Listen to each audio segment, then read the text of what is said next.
नमस्कार, आप देख रहे हैं वॉइस ऑफ एमपी और voice of India TV news channel में आपके साथ दिव्यानी शर्मा।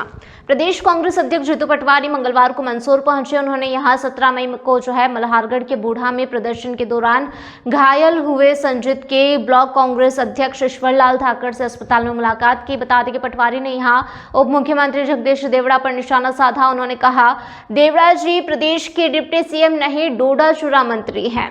जीतू पटवारी ने कार्यकर्ताओं को संबोधित करते हुए कहा कि यह डोडा चूरा तस्कर अराजकता करेंगे और कांग्रेस जन चुप रहेंगे, ऐसा संभव नहीं।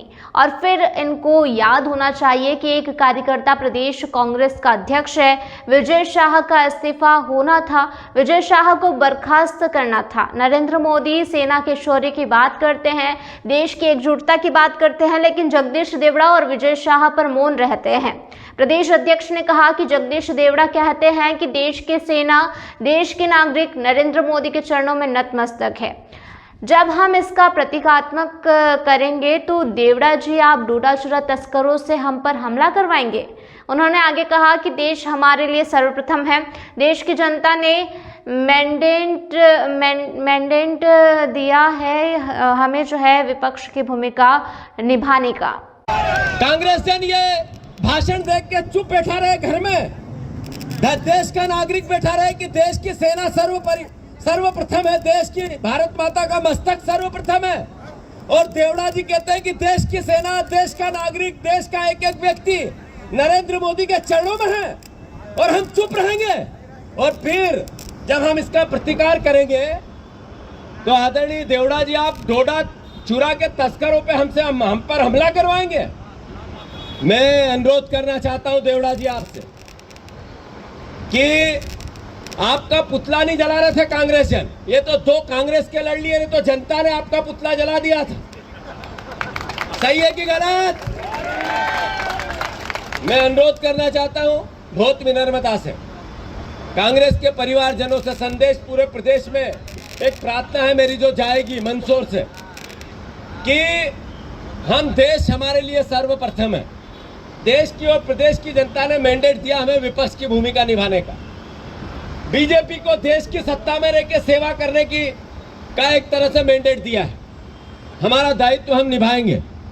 कांग्रेस पार्टी ने पूरे प्रदेश में एक साथ, मैं इससे पहले भी पिछले एक साल से मैं ये बात कह रहा हूँ, ये इसलिए एक साल से कह रहा हूँ कि लगातार लोगों के दिमाग में, जहन में, कार्यकर्ताओं के, नेताओं के बैठे ये बात कि कांग्रेस पार्टी निचले स्तर से, पंचायत स्तर से मजबूत नहीं होगी तो फिर हम बीजेपी को जिस बहुमत से हराना चाहिए दूर रह जाएंगे।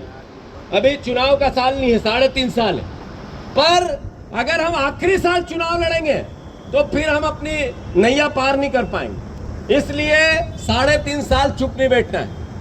अभी आने वाले कुछ समय में 15 दिन 20 दिन में पूरे प्रदेश में एक साथ एक दिल्ली से राहुल गांधी जी एक कोऑर्डिनेटर भेज रहे हैं हर जिले में। उद्देश्य क्या है? उसके साथ एक 4 जने की टीम बनेगी हर जिले की। उद्देश्य है कि निचले स्तर पर पंचायत कांग्रेस कमेटी का गठन हो, वार्ड कांग्रेस कमेटी का गठन हो, युवक कांग्रेस एनएसयूआई को निचले स्तर पर मजबूत हो। केवल नेता बैठ के ये बात करे कि एनएसयूआई मजबूत नहीं है, युवक कांग्रेस, वो हमसे अलग कैसे है? और अगर हम उनको मजबूती नहीं देंगे तो वो मजबूत कैसे होंगे? तो कांग्रेस पार्टी ने निर्णय लिया है कि ये गठन लगातार 60 दिन में, 50 दिन में, 40 दिन में पूरे प्रदेश में एक साथ अभियान चलाया जाएगा। उसकी शुरुआत होने वाली। शंकर जी विदेश मंत्री देश के, उन्होंने वक्तव्य दिया, सुना आप लोगों ने? क्या वक्तव्य था? उन्होंने कहा कि पाकिस्तान को हमने पहले से आगाह कर दिया था, बता दिया था कि हम कहां कहां हमला करेंगे। ये तो एक तरह से देश के साथ मुखबरी हुई कि आपने पूरे देश को, नरेंद्र मोदी जी ने अपने भाषण में कहा बिहार में कि ऐसी सजा मिलेगी कि कल्पना भी नहीं होगी, कल्पना से परे सजा देंगे। पूरा देश आंदोलित हुआ, एक साथ हुआ और सब ने एकजुट एक भाव में कहा निस्तामूद कर दो उन लोगों को जो भारत मां के ऊपर आंख उठाते हैं। और आपका विदेश मंत्री पाकिस्तान की मुखबरी कर रहा था, उनको बता रहा था कि हम कहां हमला करेंगे, उनको बता रहा था कि एयरबेस पे हम हमला नहीं करेंगे। ये देश के साथ, ये देशभक्ति है भारतीय जनता पार्टी की, ये राष्ट्रवाद है भारतीय जनता पार्टी का। अरे ये देशद्रोह है या देशभक्ति है? बताओ आप। का केस उस विदेश मंत्री पे क्यों नहीं होना चाहिए जिसने पाकिस्तान को पहले जाके बताया कि हम कहां हमला करने वाले हैं। ये मैं आप सबके ये खबर हम और आप तक मंदसौर से हमारे संवाददाता रवि पोरवाल द्वारा पहुंचाई गई है। लगातार ऐसे ही तमाम जानकारी और अपडेट्स के लिए बने रहिए वॉइस ऑफ एमपी और वॉइस ऑफ इंडिया टीवी के साथ।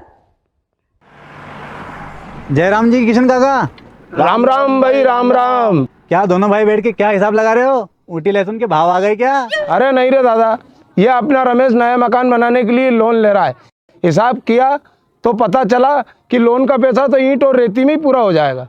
और अभी तो सीमेंट लानी है, सलिया लाना है, और तो ठेकेदार को भी पैसे देने हैं।